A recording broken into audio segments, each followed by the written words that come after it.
മുനമ്പം ഭൂമി വഖഫാണോ അല്ലയോ എന്നതുമായി ബന്ധപ്പെട്ട് ചില സാങ്കേതിക പ്രശ്നങ്ങൾ നിലനിൽക്കുന്നു.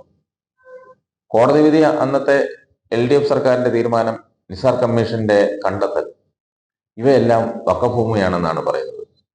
എന്നാൽ വഖഫ് സ്വത്ത് അത് ലഭിച്ച ഫാറൂഖ് കോളേജ് മാനേജ്മെന്റ് കമ്മിറ്റി പറയുന്നത് ഗിഫ്റ്റാണെന്നാണ്. ഭൂമിയുടെ ആധാരപ്രകാരം ഇസ്ലാമികമായി ഒരു പുനർവിചിന്തനത്തിന് പഴുതുണ്ട്. കാരണം ഒരു വസ്തു വഖഫ് ചെയ്ത് കഴിഞ്ഞാൽ തിരിച്ചെടുക്കാൻ പാടില്ല, അനുമതിയുമില്ല. പക്ഷെ മുനമ്പം ഭൂമിയുടെ ആധാരത്തിൽ ഒരു പ്രധാന കാര്യം പറയുന്നുണ്ട്.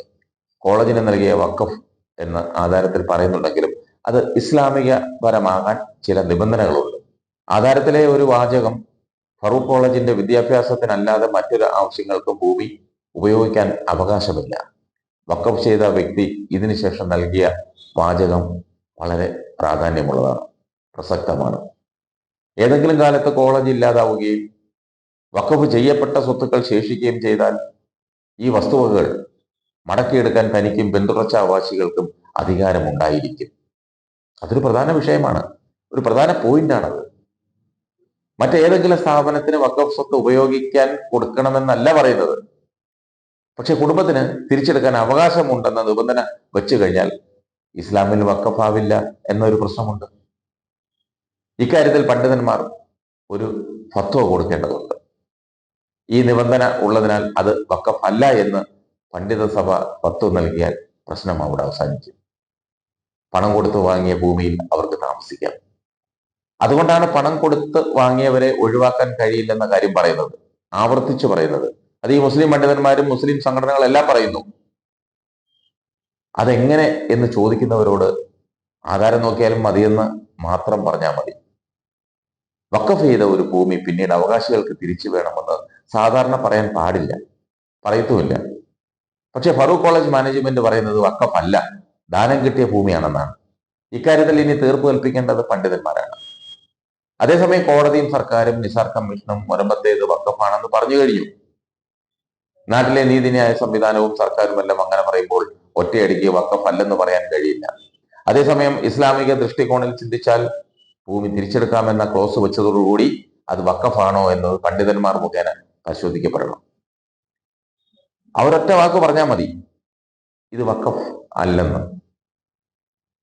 മുസ്ലിം ലീഗും വിവിധ മുസ്ലിം സംഘടനകളും ഈ പ്രശ്നം തീർക്കാൻ സർക്കാരിന് പിന്തുണ കൊടുത്തിട്ടുണ്ട്. പക്ഷെ ഇതിൽ രാഷ്ട്രീയം കളിക്കാനും കുത്തിത്തിരിപ്പുണ്ടാക്കാനും മതസൗഹാർദ്ദം തകർക്കാനും വർഗീയ ഫാസിസ്റ്റ് ശക്തികൾ ശ്രമിക്കുന്നു. പ്രത്യേകിച്ച് BJP. കഴിഞ്ഞ ദിവസം BJP നേതാവ് KS രാധാകൃഷ്ണന്റെ ഒരു ഫേസ്ബുക്ക് കുറിപ്പ് കാണാനിടയായി. അതിലൊക്കെ കുത്തിത്തിരിപ്പുകളാണ് കുത്തി നിറച്ചിരിക്കുന്നത്. അയാളും പറയുന്നത് മുനമ്പത്തുകാർ കരുതിയിരിക്കുക, അവർ ഇനിയും ചായ കുടിക്കാൻ വരുമെന്ന്. അതെന്താണെന്ന് അറിയുമോ ചായ കുടിക്കാൻ വരുമെന്ന് പറഞ്ഞത്? ലീഗ് നേതാക്കൾ കുഞ്ഞാലിക്കുട്ടിയുടെ നേതൃത്വത്തിൽ വാരാപ്പുഴ ബിഷപ്പ് ഹൗസിൽ വന്ന് ബിഷപ്പുമാരുമായി കൂടിക്കാഴ്ച നടത്തിയതിനാണ് അങ്ങനെ പറഞ്ഞത്. അവർ ഇനിയും ചായ കുടിക്കാൻ വരുമെന്ന്. ഈ പ്രശ്നം എങ്ങാനും പരിഹരിച്ചാലോ?